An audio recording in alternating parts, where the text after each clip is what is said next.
Hello, everybody. Thank y'all for being here today. We are excited to welcome Mike Vrabel, his wife Jen, and their two sons, Tyler and Carter, to St. Thomas Sports Park and to Nashville. Mike has come to us with the experience and vision we need to continue what we have started over the past 2 seasons. I am impressed with his goals, with his plans for his staff, and I believe he will do everything he can to bring this town a championship. We want nothing less for our fans. John and Mike have known one another for years, and I have asked John to introduce Mike to all of you today. Thank you again for being with us.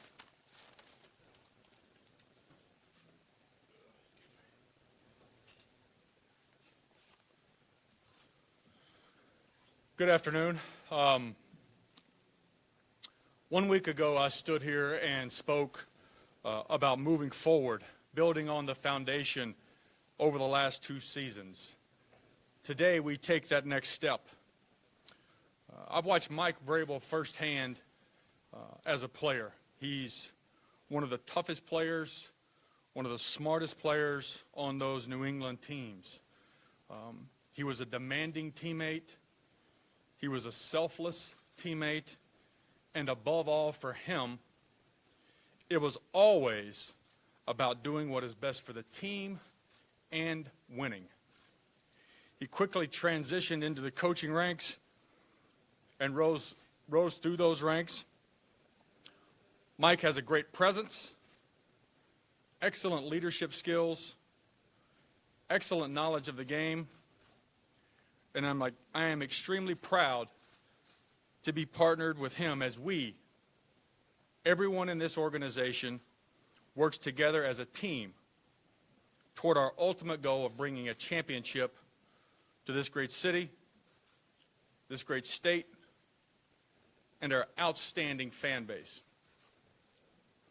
Welcome to the Titan family, Jen, sons Tyler and Carter, and the 5th head coach in Tennessee Titans history, Mike Vrabel. Pretty good. You can clap. You can clap for your dad. Thanks, John. First, I would just like to thank Amy, Kenneth, and the rest of your family, John, for the opportunity to sit in front of you last Thursday and share my vision with you guys about leading this team to the next level. I want to thank you. I want to thank Mr. McNair and his wife Janice and the Houston Texans for their support that they showed us and my family. They're great people. They're great owners. Lucky to have worked for them. After Amy called me Saturday, I called Mr. McNair. He was proud of me and he was happy, and he said, I'm going to root for you except for 2 times a year. So I told him I'd do the same thing. I'd like to thank Bill O'Brien for giving me the opportunity to come to the National Football League. I'd like to thank my wife, Jen, my boys, Tyler and Carter. It's not easy, supporting boys that love football and dads that coach football and play football. They've been around the NFL locker room since they've been born. I'm not proud to say this, but I'm just going to tell you about my wife. She gave birth to Carter. I missed it. I was at practice. She was in Ohio. He came early. He flipped. They had to take her, and I showed up 4 hours late, because I was playing football, and she was having a baby. So I love her to death. She's been through a lot, and she understands this league. She challenged me to get into the NFL after spending some time at Ohio State. I'd like to thank my parents. They raised an only child who had everything he wanted. My dad instilled toughness and a teamwork and a value of teamwork and being self-motivated, so I thank him, and I think he's proud. So with that, I'll take any questions. I'd love to talk about our team, talk about our vision, where we're going, and go from there. Mike, what is your vision as head coach of this football team? Well, John and I share a lot of alignment and loyalty in finding the right types of players. We talk about the right 53, not the best 53. So when you talk about a vision,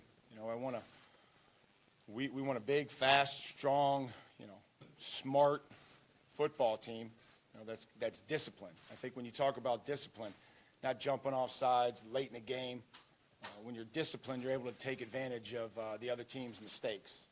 And we won't make critical mistakes. We're going to do everything we can not to make critical mistakes. So, we're going to try to be as a disciplined football team as we possibly can. How's your vision for Marcus Mariota? How important is your relationship with the GM? Well, when I sat down and the first question they asked me, I don't even remember what it was, but I know that I answered it, that John and I's relationship is going to set the standard and the tone for the entire organization.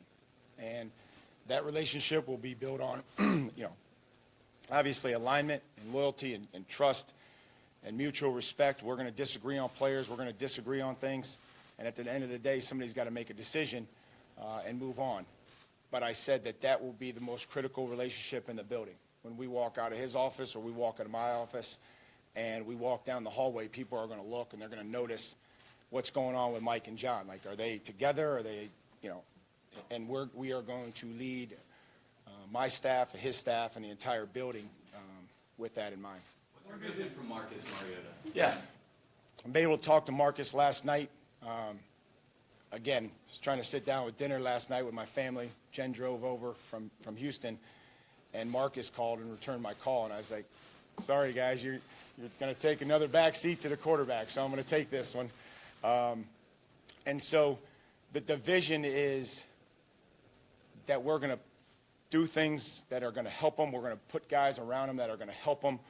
We're going to get them to play with confidence. We're going to get them to play energetic and bring the passion of football out that he's so capable of showing. That's my idea for him. And there's not going to be a greater relationship that I need to foster and develop than the one with our starting quarterback. Would he have any say in, or would you like him to meet with your coordinator candidates before you make a decision? I've got a lot of respect for guys in this league, but we're not going to go down that path. That's not something that we're going to do. That's not something that I believe in. Certainly would like to get their feedback and understanding. And this is a trust process. There's coaches in this league and there's players. And I think that Amy's going to trust me to hire the right guy for Marcus. John's going to trust me to hire the right guy for Marcus, or I wouldn't have been hired.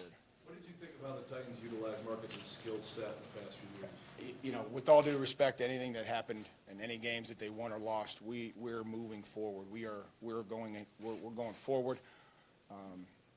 I know Mike Mularkey. Mike Mularkey was a tight end coach at Pittsburgh when I got drafted there, and I've known Mike for a lot of years. A lot of great coaches, a lot of great players, but our focus is going to be going forward.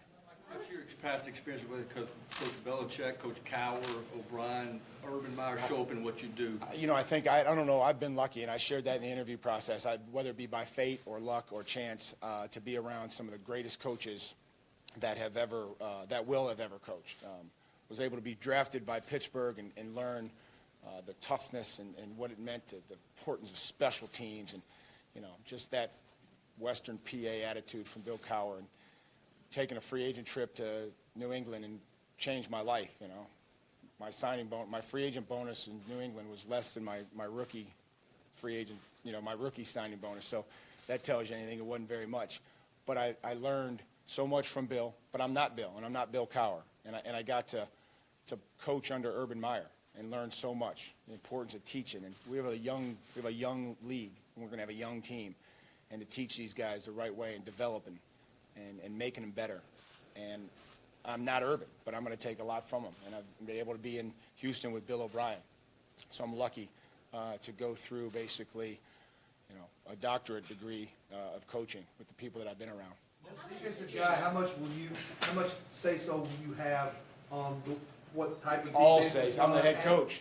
No, and I'm I'm joking. talking about as far as calling defensive plays. Yeah, and things I'm the like head that. coach. I can call whatever play I want, right? I mean, that's the idea, that, we're going to have a coordinator, we're going to have an offensive coordinator, we're going to have a special teams coordinator. If I say I want to block a punt, we're going to go block a punt. And if I want to, if I want to throw a shot, I'm going to throw a shot. That's what goes with sitting in that seat. And then you got to answer to those questions. You want to blitz and they score a touchdown, like we did in the Super Bowl and lost the game. We're in New England and we blitzed and they completed it and lost the game. Somebody's got to stand up and, it's what you do. You got to take you know, you have to, here's what you do. Here's my job is going to be to accept responsibility, right? Give credit and be decisive. That's what I'm going to do, and that's what I told Amy and John I'm going to do. So Mike, with your doctorate in coaching, you feel ready for your first time as head Absolutely. coach on the And stage? I don't think anybody's ever ready. And I'm going to make mistakes. I'm not going to make too many of them, and I'm not going to make the same mistake twice. Coach, if at all, how far along are you in putting together your staff, and what is your timetable? Yeah, I don't want to put a timetable on it because I want the right guys. And John and I are working through it, and you know, there's a lot of guys out there that I want to coach and I want to have a part of the Titans moving forward. But you know, nothing really to report on that end, but that we're in the process of bringing the best guys in here. Just like we do with players, we're not going to rush into decisions. We're going to sleep on things, and we're going to get the right guys in here for our team. What do you do? Sell yourself, sorry. What do you kind Go ahead. You've been dying back there. You've been every time you get blocked out. How much did you study, Marcus, before you accepted this job? Did you have to feel like I have a franchise quarterback to take the job? I would no, because there's different. You know, there's going to be ways. I mean, he may or may not play every single game. I mean, there's ways to win games in this league without a franchise quarterback. We've got one, and we're going to develop them. And you know, so I don't think that that's a critical factor. I think what it is it's got to be the right fit. You know, you have to sit down with the owner. You know, told Amy, I said when I left, I wanted to give her a hug, but I didn't think it was appropriate. And when she said, well, when you come back here, then you can give me a hug. But there was just a connection there. Then it, you know, it's got to fit with the general manager and you know, the town, the city. That's got to be right for your family. So there's a lot of factors that go into taking a job.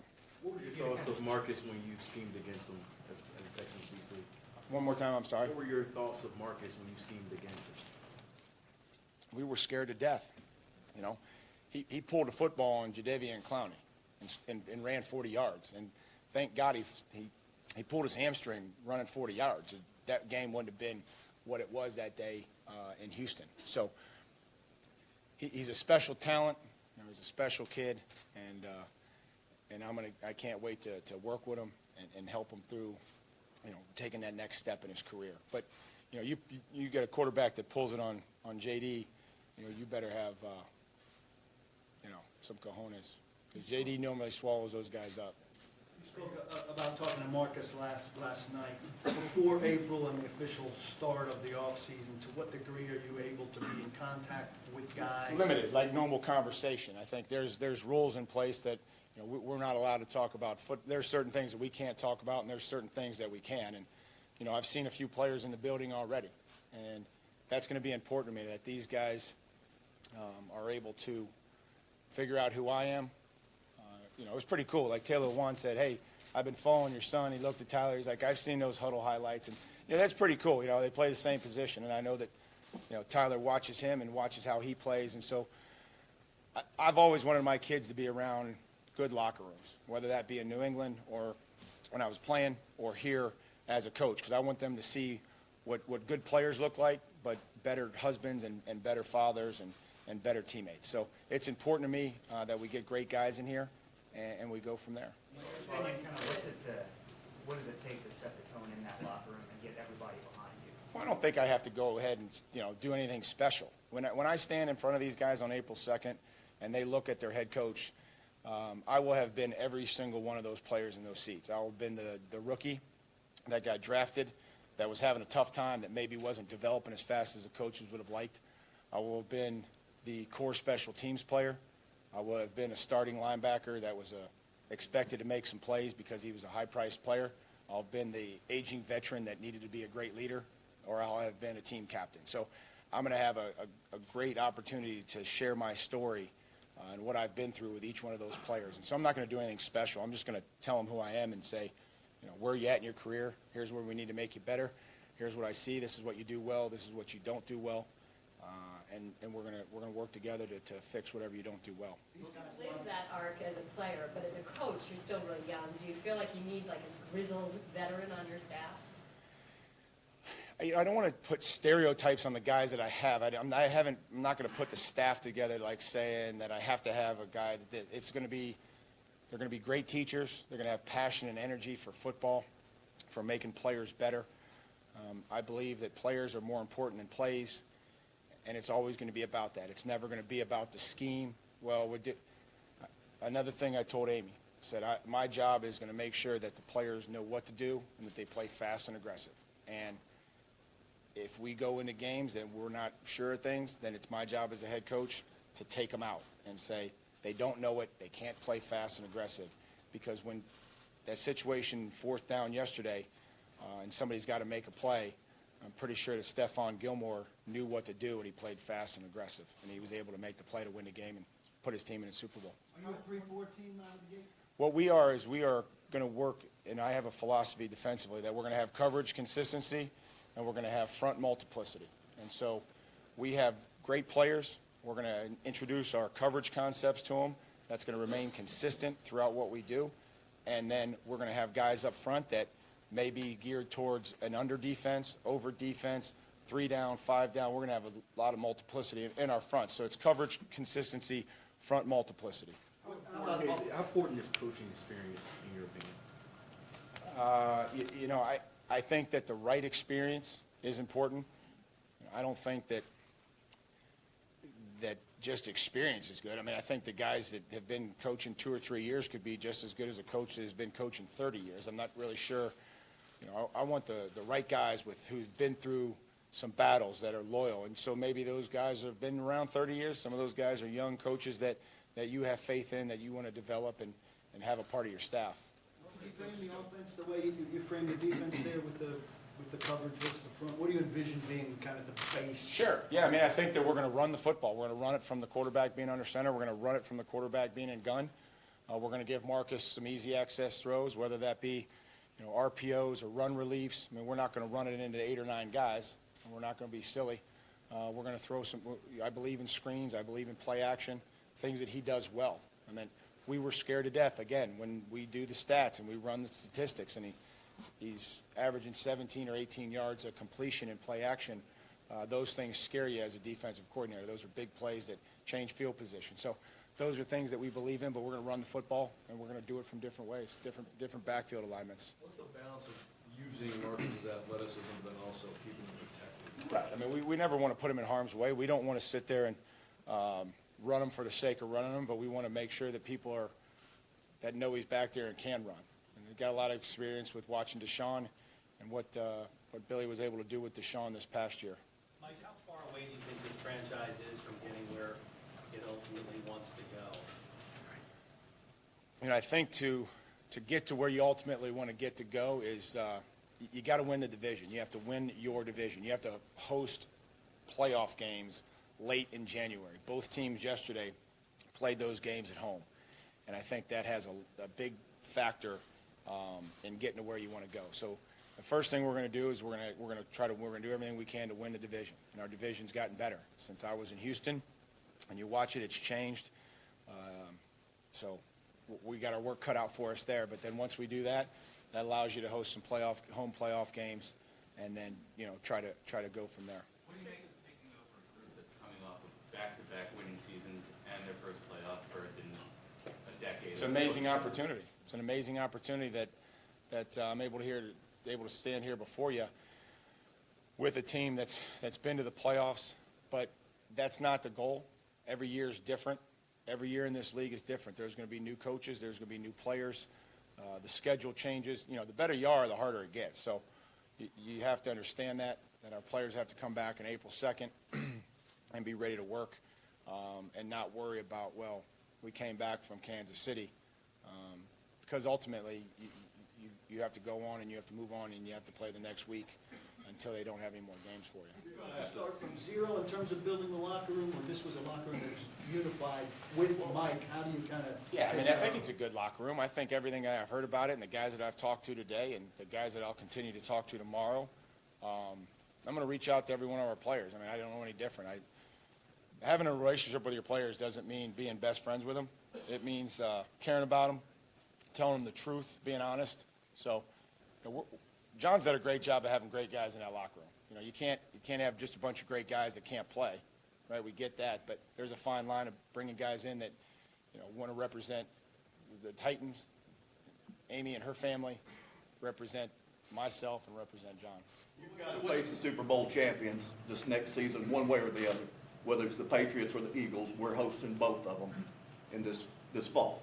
Talk about your look at the schedule, if you've had a chance to look ahead, or how soon can you get this team ready to face it? All I know is that they're all tough. That they're all tough in this league, without a doubt. Records mean nothing. There's things that I've learned in this league. Records mean nothing. This is a progress league. This league is like the Kentucky Derby. Everybody in September thought the Kansas City Chiefs were going to win the Super Bowl. They were 6-0. And what happens is you have to continue to improve. Whether you win or you lose, you have to make the corrections. You can't let things slide just because you won the game. And if you can't tolerate it, in losing, you can't tolerate it when you win. So you need to make the corrections, move on, get better, continue to develop players. Guys on your practice squad early in the season are going to be playing games for you in December. That's just how it goes. There's injuries every year. So it's important for me to improve our team each and every week, irregardless of who we're playing. You talk about the AFC South. How much does your familiarity there help as you start off? Yeah, it may help. I think I'm going to be able to explain to our players, like, this is this guy's skill set, this is what they do, this is how they like to use this player, so that when a guy's matching up against somebody, that he knows what this guy's style of play is, because I've scouted him, I've watched him over the course of a couple years. So, those teams are going to change too, and they may have some carryover, and they may have some things that they do differently, because every year, every head coach is looking at the same way. How do you get to the how do you win a championship? So you can't just do what you did last year. You're going to get what you got last year. Coach, I mean, I know you got the job now. You're ready to coach them up. Now you kind of got to be patient with the process. What's that like? The process of not being able to coach players, it's brutal. It's the worst part of my job. The only reason I'm in this profession after winning, which is obvious, is to develop players. There's nothing greater than watching somebody practice something and try something and be creative and do something different, and then that player finally gets it. I've seen it with my own kids, and there's no other reason that I would coach other than to win, is to watch a player improve, develop, and go out there and have success. And we've done that, and I will continue to do that. You and John both spent a lot of time in New England, so much of the Patriot way, so to speak. Yeah. Ingrained in what you do here. We will take things. That's how we learned. That's how we shared a bunch of success there. And John and I have a relationship. He was a scout. He was in personnel. I was a player. So we knew each other. We were friends. We didn't do anything outside of the building together, but there's certainly a relationship there. When you talk about how much of the things we'll take from New England, there will be things that I take from New England, from Pittsburgh, from Ohio State, from Houston. I mean, there'll be things that I take from everywhere. Just you draw on these experiences just like everybody else would in life, whether you were at another paper and you liked what they did or you didn't like. The nice thing is now is there's things that I didn't like that Billy did, I get to I get to change them. So there's things that I like that he did, I get to use them. What's the biggest adjustment? George said you're a guy who's not afraid to challenge any. Except Eddie, How important is that in your process of development?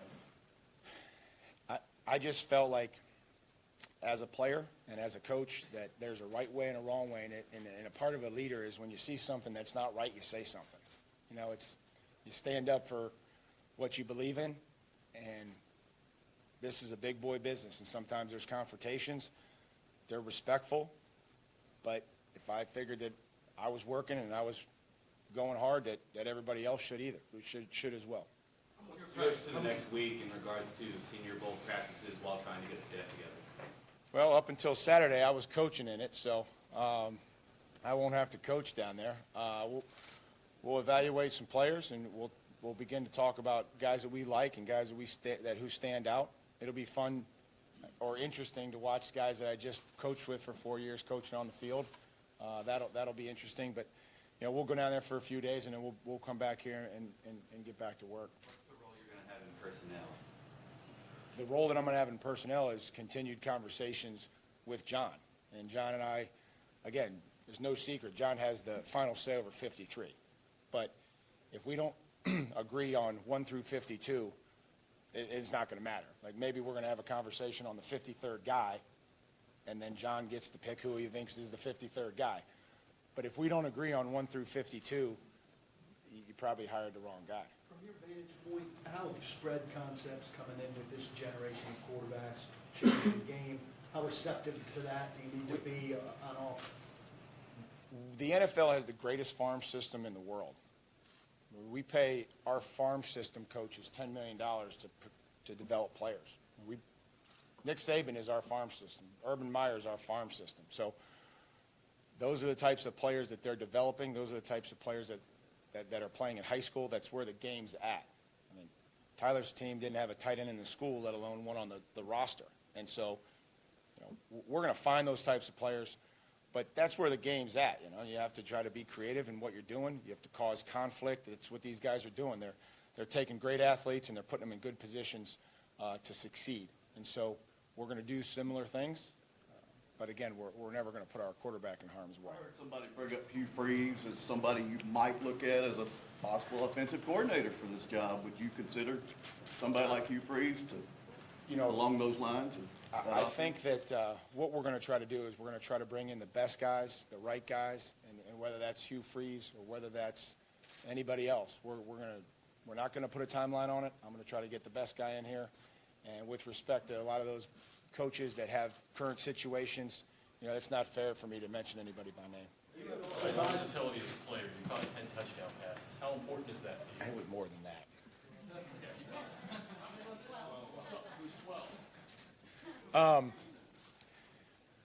Unless you're the starting quarterback, you better be able to play more than one position.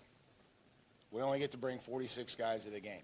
So if you are only a right guard, it's going to be really hard for you to be one of those 46 guys. And if you were only a tight end, it's going to be really hard for you to, you're going to have to play special teams. You're going to have to be in the kicking game. So the more you can do is going to help us win, and it's going to help you, help us win. You spotted any guys on this defense who potentially could be catching touchdowns? Well, I think Jarrell might have done it in the past. I think he might have done it. And if he can help us and he wants to go out there and I feel like it's best for the team, that's who's going to be out there.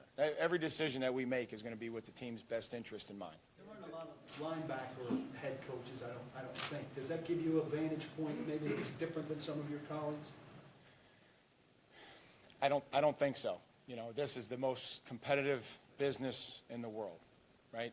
And so because that I've played linebacker or somebody didn't, whether you played, I never try to use the fact that I played as any type of advantage when reaching a player. I try to sit there and coach him and show him the techniques that's going to help him because I know that it's an honor and it's a privilege to be a part of this league. I know how much, when you have success in this league, good things happen. Other teams want to sign you. All of a sudden, you get a big contract. Your family is taken care of for the rest of their lives. All these good things that when you win and teams win championships, it's good for everybody. Does that playing experience and I guess the particularly recent playing experience help you gain respect from those guys? I don't. You'd have to ask them. But like I said, I'm going to be able to relate to any one of those players that maybe having a decent day or a bad day or a good day. I can kind of, be able to say, hey, I remember that situation. And just make sure you're careful of this, that it can change in a heartbeat. Or, hey, hang in there. I didn't start a game for 4 years in Pittsburgh. Just keep getting better. Keep grinding. There's, every day prove your worth and prove your value to this team, and good things will happen. Your old teammate Tom Brady, obviously another Super Bowl appearance. How much do you marvel at his longevity? And what are the If that's the last question, I would hate to have that be about Tom Brady. So I'm going to take one more question after this one. Tom is a great friend. He's an amazing competitor. It's been nothing but good to me since I played with him or after I've played with him. What he's been able to do is nothing short of a miracle. He's highly competitive. I will gear our practices similar so that our players are practicing against each other and that are competitive against each other. Because some of the most memorable practices I had as a player was going against the guy. Last question. Were you surprised as to how fast this happened? And John, could you speak to the pace of the search? It seems like maybe this was the guy from the minute you had it open. Me first? Rick? Sure. Yes.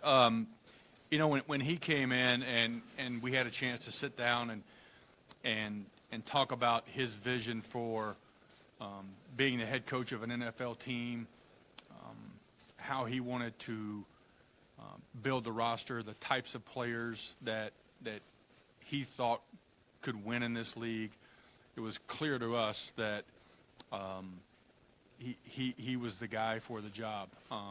He had a great presence about him in the interview. His football intelligence showed quickly, and at the end of the day, we felt like this is the next head coach of the Tennessee Titans. That's two questions.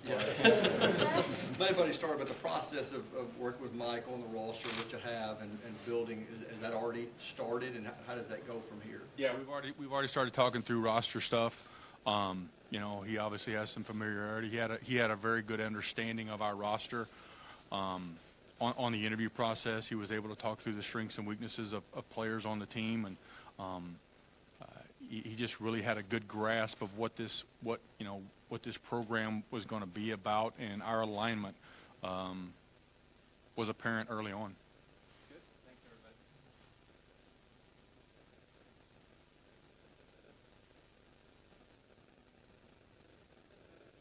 Best to be respectful.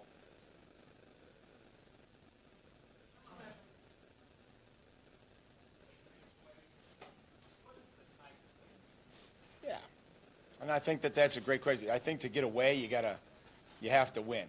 You know, I mean, you have to be able to win championships before people start giving you ways to do things. So, you know, that'll be our ultimate goal. But you know, I talked about how our players are going to be prepared. You know, they're going to play fast and aggressive, and that's what I believe in.